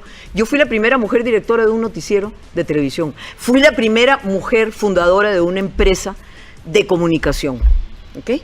Entonces, pero por eso yo no estoy cuestionando su integridad, doña Pilar. Estoy cuestionando su criterio político para meterse en un partido en donde hay un señor. Déjame terminar. Si yo, porque a diferencia de lo que han leído todos, que es el documento público, yo me leí todo el expediente, incluyendo la defensa de don Rodrigo. Ok, dígame una cosa. Si una mujer, y se lo digo a usted, a ver, las mujeres que me están escuchando en este momento, han sido acosadas sexualmente, ¿ok? Y una de ellas dice, yo presenté una denuncia en su momento. Ok. ¿Dónde la presentó? En tal oficina. ¿Se acuerda del nombre de la funcionaria? Sí, se llamaba Michelle. Resulta, nunca ha habido una Michelle en esa oficina, no podía decir a cuál oficina fue a presentar la denuncia. Óigame, don Ernesto, perdone. ¿Usted le está bajando el crédito a la denuncia? No le estoy bajando el crédito, le estoy bajando el crédito a ciertas grandes inconsistencias que hay en esa denuncia. ¿Ok? Otra dice, qué barbaridad, este hombre me ofreció un ride saliendo del Banco Mundial. Don Rodrigo Chávez con su hija de 12 años en el carro. O sea, otra dice, qué barbaridad, es un asco, baila merengue, qué baile más asqueroso. Bueno, Doña Pilar, veámoslo por el lado de los números. Sí, señor. El próximo presidente de Costa Rica va a tener que hacer un trabajo para bajar esa deuda. Va a tener que transpirar un buen rato. ¿Presidente o presidenta? Sí. ¿Cómo percibirían los mercados de inversión extranjera, los inversionistas, a un señor presidente de Costa Rica que para entrar al Banco Mundial tiene que pedir permiso y que tiene la entrada condicionada a uno de los organismos multilaterales más importantes del mundo? Ernesto, tiene la entrada condicionada simple y sencillamente para evitarle el mal rato a esas mujeres que presentaron la denuncia. Esa es la única razón. ¿Y por qué le parece que esas mujeres pasarían un mal rato si no hizo nada? Sí, porque justamente él está cuestionando que él trabajó años con esas mujeres que nunca le dijeron a él, vea, don Rodrigo, me estorba esa actitud que tiene usted. Presentaron la demanda 8 o 9 años después, ¿ok? ¿Y eso la descalifica? No las descalifica. Durante esos años siguieron teniendo con don Rodrigo Chávez una relación profesional. Don Rodrigo, cuando venga por Londres, pase por aquí, etcétera, etcétera. No, por supuesto que no. Entonces, el compromiso del banco es, yo les voy a avisar a ustedes que don Rodrigo Chávez va a venir para que, si ustedes no lo quieren ver, no lo vean. Eso es todo, pero no tiene prohibido ir a ningún organismo internacional. Establecida su posición sobre el tema. Muchas gracias. Y mi conciencia muy tranquila, se lo garantizo. Además de Pilar Cisneros, el resto de los candidatos, digamos que casi que incluyendo a don Rodrigo Chávez, vicepresidentes y candidatos a diputados, son personas totalmente desconocidas, anónimas para el país. ¿Cuál es la propuesta política? ¿Qué proponen para resolver la deuda, la crisis fiscal, el desempleo, la tremenda crisis y dolorosísima crisis en la educación pública, la inequidad en el acceso a la educación pública? En ideas cortas, sí. Hábleme de política, no de deseos, no de indignación. Hábleme de política. Claro, le voy a hablar. Ahora, esto de política debería preguntárselo al candidato y no a la candidata a la diputación. Pero vea, hay propuestas muy concretas. Y retomando lo que usted me decía antes, si el país, como usted bien dice, está ahogado en deudas, el desempleo, la desigualdad, lo que necesita es un economista experto, ¿verdad? Yo no quiero descalificar a nadie, pero hay otros candidatos. Vea, don Ernesto, yo soy una persona más o menos educada y más o menos informada. Y yo me moriría de miedo de pensar que voy a aspirar a la presidencia de la República. Porque se necesita ese bagaje cultural, además de las agallas. Ok, vamos a eso. Vamos a las cosas que se quieren promover. La ley de simplificación de trámites. ¿Por qué es que todos los políticos, campaña tras campaña, vamos a evitar la tramitomanía y no logramos nada? Lo único que se simplificó fue la creación de los partidos políticos. Exactamente, porque no hablamos en serio, es mentira. Entonces, una ley súper fuerte. ¿Para qué? Por ejemplo, a usted va a hacer cualquier... don Ernesto, la copia de su cédula, por favor. La copia de su que usted es empleado aquí del SINAL. ¿Qué es eso? Todas las instituciones públicas se hablan entre ellos y a usted no le pueden pedir esos documentos. Ellos lo tienen que buscar. ¿Ok? Simplificación tributaria. Pero absoluta, no, tributaria no, de trámites. De trámites. La aplicación a rajatabla del silencio positivo. Ok, usted va a ir a hacer un trámite para hacer una pequeña empresa. Y le dice, ok, don Ernesto, en 3 meses le contesto. Si en 3 meses usted no tiene esa respuesta, usted tiene el permiso. Y san se acabó. ¿Ok?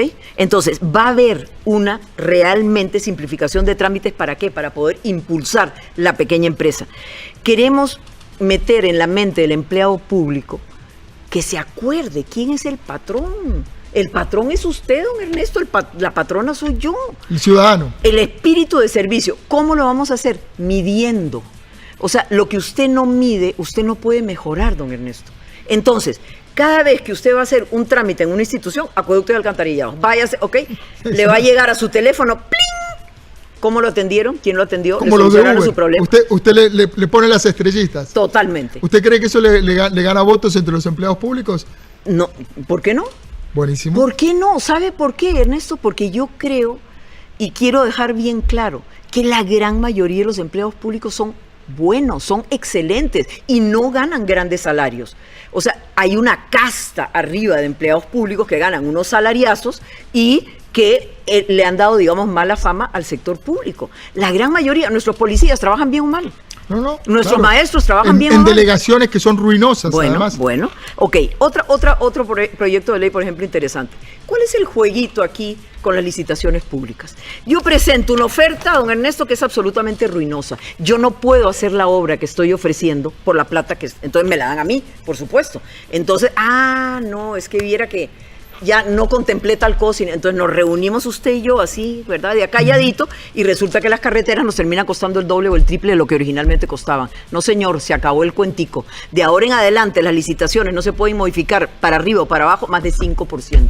Así que más le vale que usted presente una licitación como tiene que ser, porque no se la van a modificar más de un 5%. Doña Pilar, por ejemplo. A usted lo que me está detallando, y se lo agradezco además, son prácticamente que proyectos de ley. Sería su propuesta para el Congreso. Bueno, entendí que eso es lo que me había preguntado. ¿O no? Yo sí, más o menos. Le había preguntado en realidad sobre las ideas políticas del partido, sobre qué van a hacer con el déficit fiscal, qué van a hacer con el desempleo, cómo van a resolver la inequidad en la educación. Digamos, es una visión más macro. ¿La educación? Ok, la educación. ¿Tenemos poquito tiempo? Sí, ya sabe. Sí. Ok, la educación.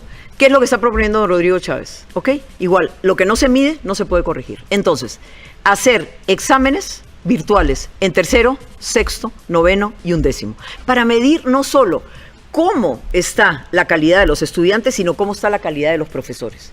Entonces, aprender de los mejores profesores y ayudar a los peores profesores para lograr lo que queremos lograr. Vean, Ernesto, ¿usted sabe cuánto invertimos nosotros en educación y los resultados que obtenemos? Es un cerro de plata. Bueno, y en las pruebas PISA somos el país número 45 de 56. Y cuando la Universidad de Costa Rica hace la prueba de matemáticas a los primeros ingresos, el 93% no la pasan, don Ernesto. ¿Qué pasa? Entonces, estamos dedicando montones de dinero a la educación sin resultados. Educación. No la medimos. Ok, empleo. ¿Qué vamos a hacer, digamos, en empleo? ¿Qué está proponiendo don Rodrigo Chávez? Igual, a los jóvenes que es su primer empleo, pagarle durante 6 meses la seguridad social. ¿Por qué? Porque, ¿qué dicen los jóvenes? Es que nadie me emplea porque no tengo experiencia. Y claro, si no lo emplean, nunca va a tener experiencia. Entonces, facilitar ese tipo de cosas. Luego, que la aportación a la seguridad social sea escalonada. Si usted gana un salario de 350,000 colones, aporta un 1%. Si es de tal a tal, tanto, hasta que llega al 10.5%.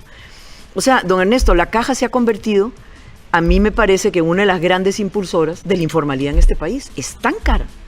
Es tan cara. ¿Y qué hacemos? Es tan cara, pero nos está salvando la tanda ahora en la pandemia. Por supuesto, pero entonces escalonemos eso y alguno de los otros impuestos, digamos, que se cobran, se puede aportar a la caja para compensar eso. Pero no podemos sacrificar, o sea, ¿de qué nos sirve, don Ernesto, que casi ya la mitad de nuestros trabajadores estén en informalidad?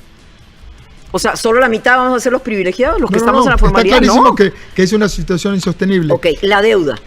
¿Qué propone don Rodrigo? Hay que absolutamente reconstruir esa deuda pública. ¿Ok? No puede ser que el Estado esté pagando en algunos casos 7-8%. ¿Okay? El otro día me devolvieron una plata que yo tenía. Y entonces le pregunté a mi... Una platica. No, y era una plata poca, pero le pregunté a mi banco y le dije, mire, ¿qué puedo hacer? Bueno, sí, le podemos ofrecer que usted invierta en estos bonos. ¿Sabe cuánto me ofrecieron? 0.25%. ¿Qué tal?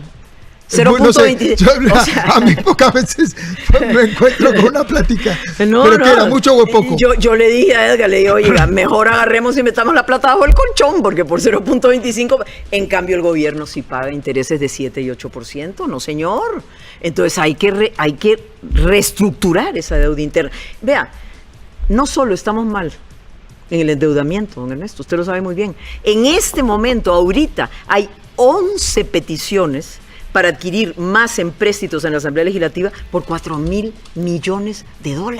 A mí me encantaría que don Carlos Alvarado se presentara en la televisión nacional y nos dijera cómo vamos a pagar eso.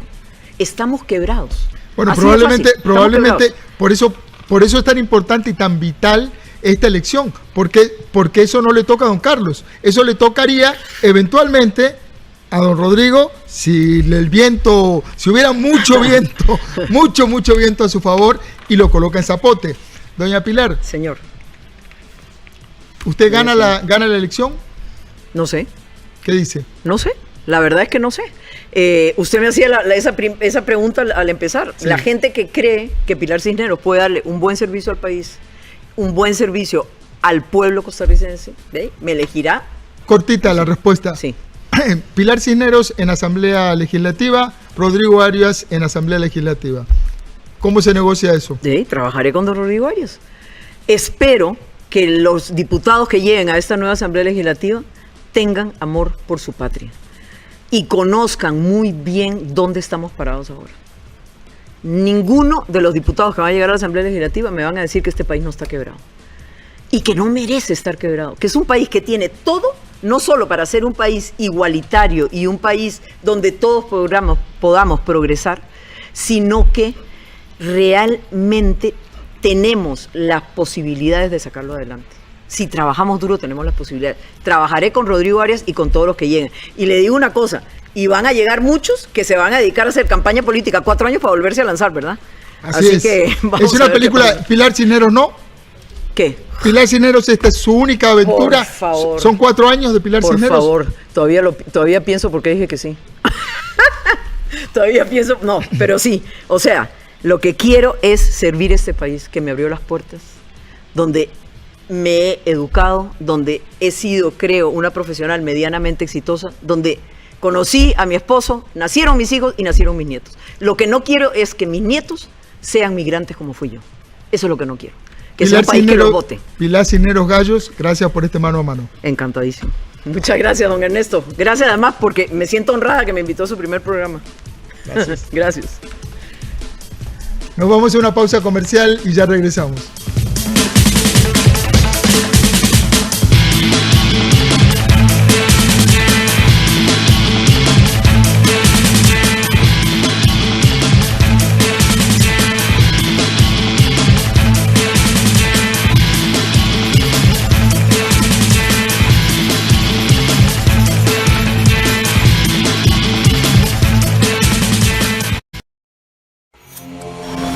Reportajes que nos informan sobre diferentes factores que afectan al mundo.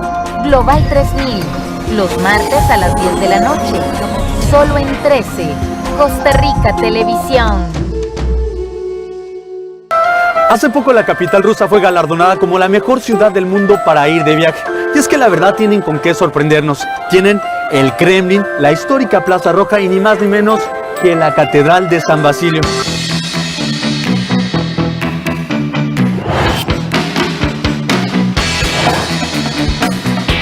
Amigos, los invito a un lugar que seguramente será la envidia de los más pequeñitos, de los jóvenes y, ¿por qué no?, también de los adultos. La lista de él, los sábados a las 11:30 de la mañana, en 13, Costa Rica Televisión. Los increíbles platillos de la gastronomía china, hechos de forma simple y práctica. De China a tu cocina. Los sábados a las 2:30 de la tarde. En 13, Costa Rica Televisión.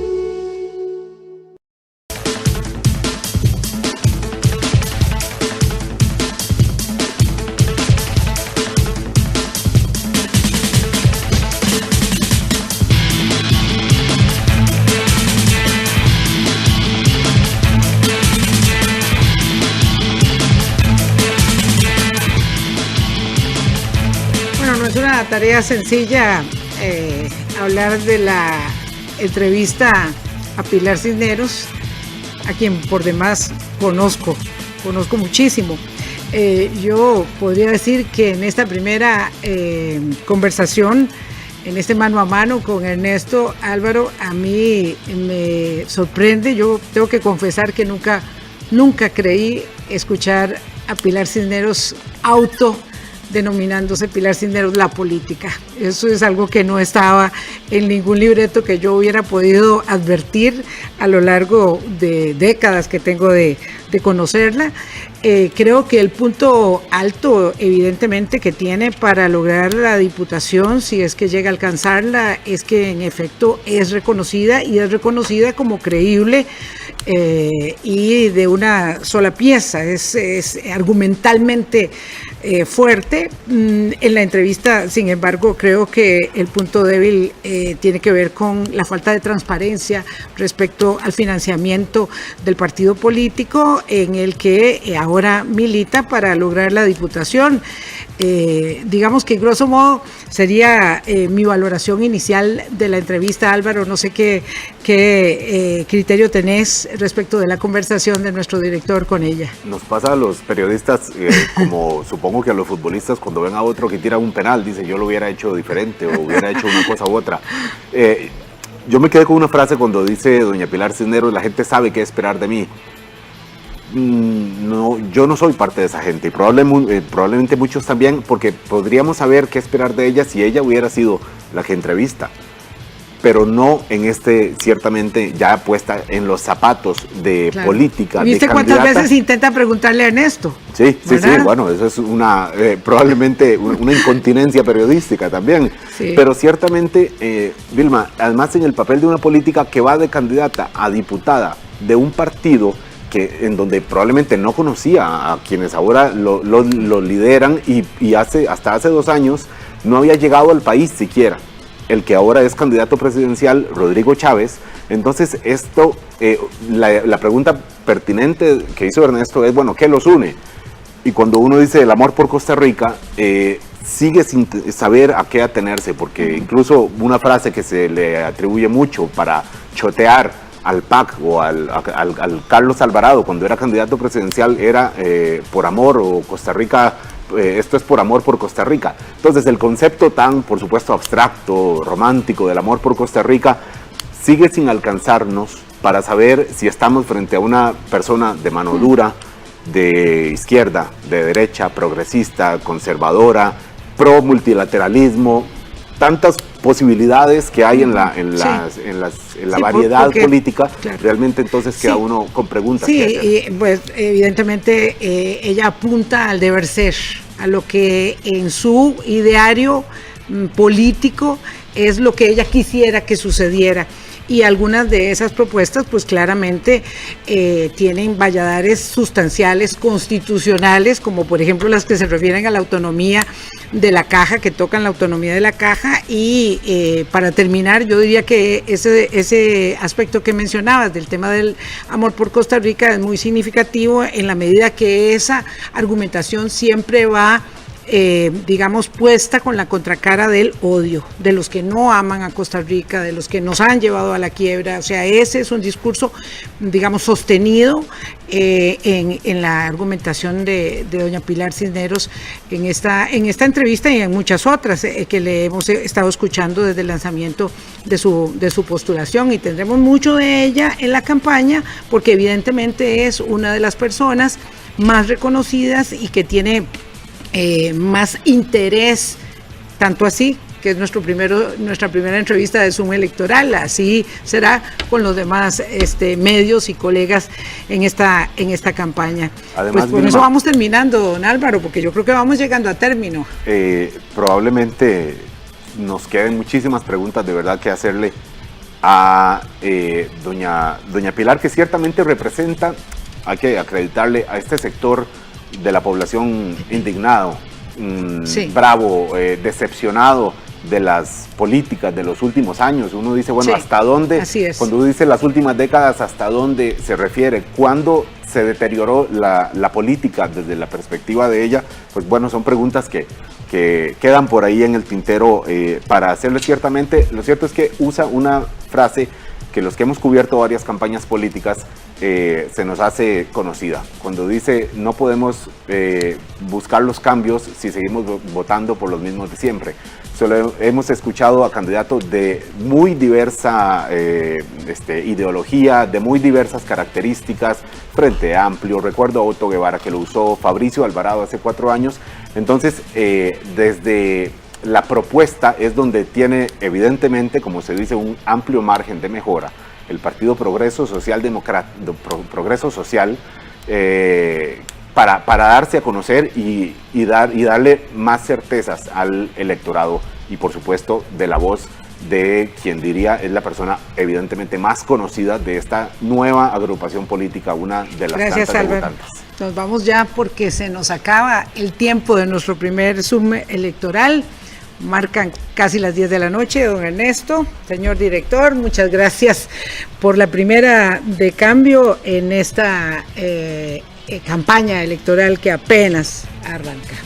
Gracias a ustedes, gracias a vos, Vilma, gracias a Álvaro Murillo, gracias a Gustavo Araya, gracias a doña Pilar Cisneros que vino, que le hicimos trasnochar, que la tuvimos un rato muy largo esperando, y gracias a ustedes por estar ahí. Esta es la primera experiencia de este Zoom electoral. Vamos a estar todos los miércoles de 8 a 10 de la noche con una entrevista de fondo, con una biografía no autorizada, con un análisis de datos, con las redes, en fin, con todo nuestro mejor, con toda la pasión periodística que tenemos. Este programa funciona con gasolina de pasión periodística. Los esperamos la próxima semana en un nuevo Zoom electoral.